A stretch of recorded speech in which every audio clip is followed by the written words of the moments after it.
اوعي اوعي يضحك عليكي ولا تنسقي ورا الشخص ده هو وامه وعيلته.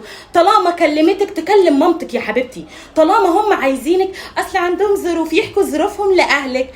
طالما كلموكي وعندهم رصيد وعندهم انهم يتكلموا، ما كلموش اهلك ليه؟ ده هو بيكذب عليكي، وعشان ياكد الكذبه بيخلي مامته تاكد معاه، منها لله ينتقم منها، بتلعب ببنات الناس هو وابنها، هم اصلا كده عيله واطيه اصلا ما يتضمنوش. مش معنى يا حبيبه قلبي ان انا اتعرفت على واحد خلاني اكلم اخته، خلاني اكلم مامته، يبقى خلاص الجوازه هتتم. ده شاري اللعبه اللي بيلعبوا بيها الشباب على البنات. خدي كلمي، وممكن يخليكي تكلمي واحده على انها مامته، اقسم بالله ما تكون مامته اصلا، ويخليكي تكلمي واحده يكون هو اصلا شاقطها زيك على انها بنت، ويقول لك اختي. انت ما فيش حاجه تتضمن غير ان هو يجيب اهله ويدخل البيت عندكم كده في البيت في الريسبشن ويقرا فتحتك، غير كده انا ما اضمنهوش وما اعرفوش وما ثقش فيه.